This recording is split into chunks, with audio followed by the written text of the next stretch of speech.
Hey folks, Chuck Holton here. Should we be involved in Ukraine at all?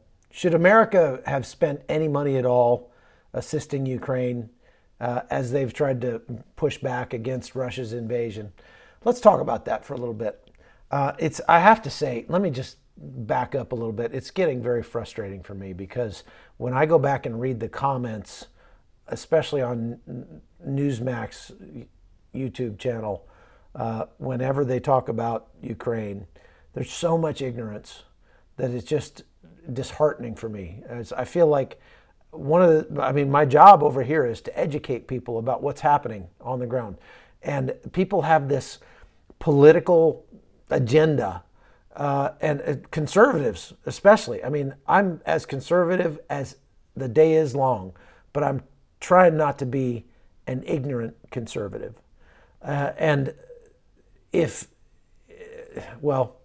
It's just frustrating for me to have been talking about this for months now and still have people out there who say, well, Ukraine deserves what it gets because it's a corrupt country.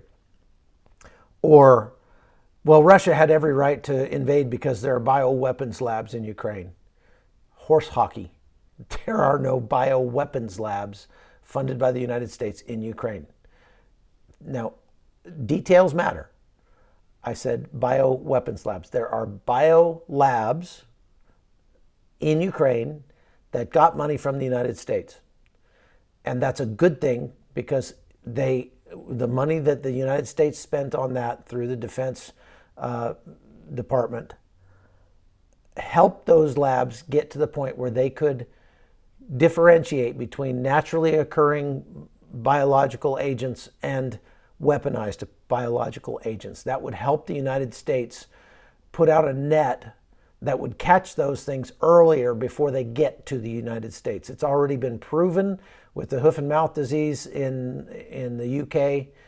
It saved us from having to destroy millions of American farm animals because we were able to catch that early. And I've been talking about this for so long, and I've just realized it doesn't matter. It doesn't matter how much I talk about it. It doesn't matter how much I try to explain the nuances here of bioagents and bioweapons agents. It doesn't matter how much I go to the sites of these labs and show you that they're not weapons labs. It doesn't matter because some people have a political agenda.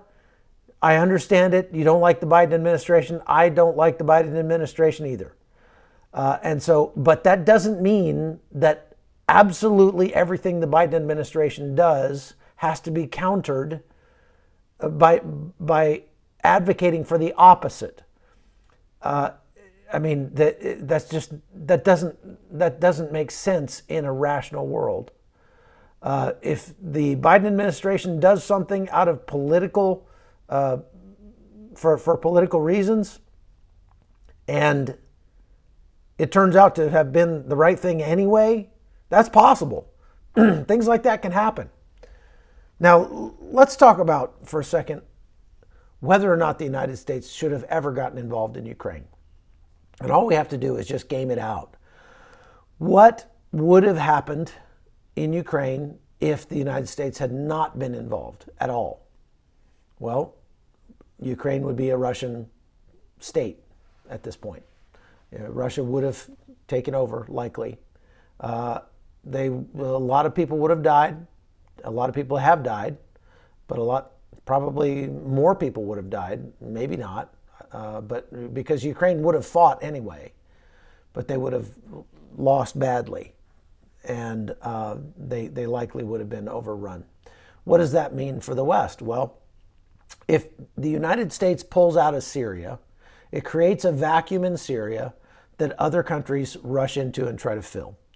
When the United States pulled out of Afghanistan, immediately China and Iran rushed in there to take our place. If China and Iran are directing foreign policy or directing the way things go in Afghanistan, does that make America safer or less safe? If Russia and Iran and Syria are directing the way things happen in Syria. Does that make America safer or less safe? That's a binary choice. Can you make an argument that the world is safer if Russia is in charge or if Turkey is in charge of what's going on in Syria? Before the United States got involved in Syria, it was the largest mass migration, the largest refugee crisis in the world. Over 6.5 million people displaced. So what I'm getting at is that the United States can't sit back. We can't be isolationists. We learned that lesson in World War II. In World War II, there were a lot of people that said America ought to just leave everybody alone. They ought to just stick it within our own borders. And that worked great right up until Pearl Harbor. Do you think another Pearl Harbor won't happen? Do you think they won't come for us? What about 9/11? When there are evil agents at work, when there are other countries that are out to destroy America, that are our adversaries, like China, like Russia, like Turkey, and those countries are moving into areas around the world where we once had influence, does that make America safer or less safe? That's all there is to it. Now, should we spend that? It doesn't follow, though, that we should spend $40 billion helping Ukraine. And in fact, as I showed in my last podcast, the $40 billion that was voted on for Ukraine, very little of it will actually help Ukraine. Most of it is going to go to the Pentagon and to our allies in the region. And most of that will trickle back to American defense contractors. Now, you might say that's a bad thing, and I guess you could make a case for why the American taxpayer doesn't need to be spending $40 billion supporting Raytheon and BAE Systems and DynCorp and all those companies, Boeing. But at the same time, you got Raytheon has 170,000 employees in the United States. BAE Systems has 37,000 employees in the United States.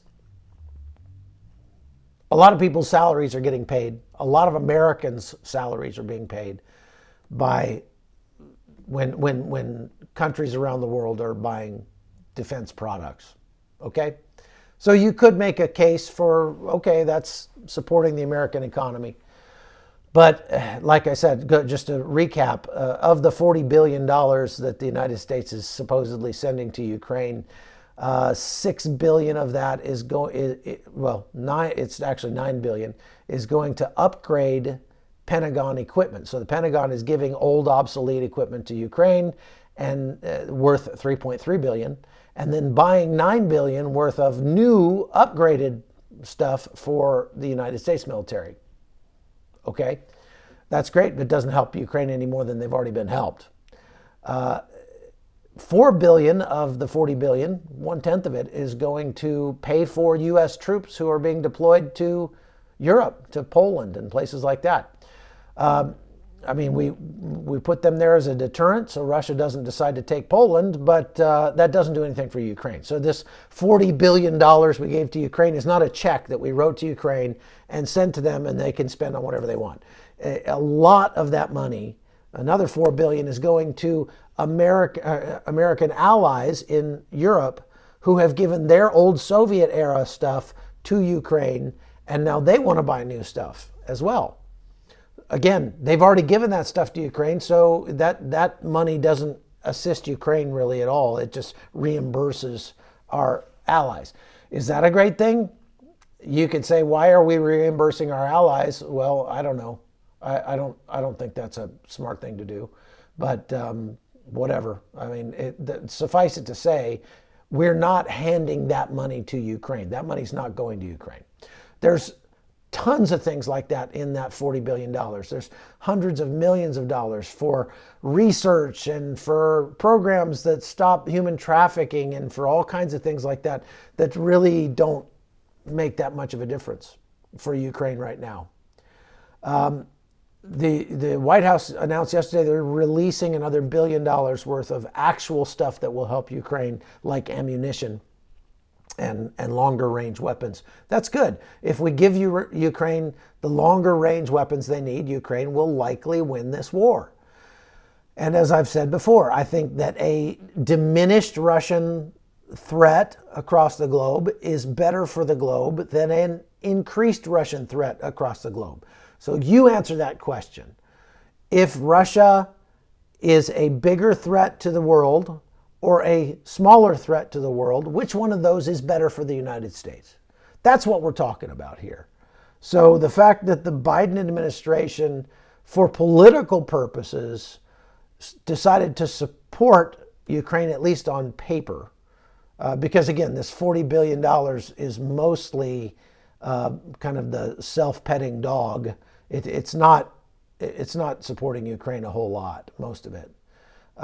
Some of it goes to humanitarian assistance, and that's okay, whatever. But I believe personally that humanitarian assistance ought to come from people's pockets, from people voluntarily giving money. If you have a soft spot for Ukraine in your heart, you give money to Ukraine to help the refugees there. We don't need to take U.S. taxpayer money and use it to relocate Ukrainians to the United States and pay them to come to the U.S.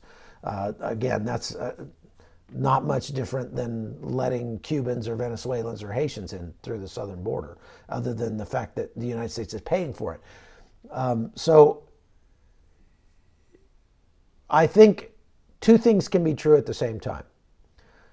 The Biden administration is using this crisis to try to gain political points and try to improve the president's image. And they're doing it very poorly, and it's not really working.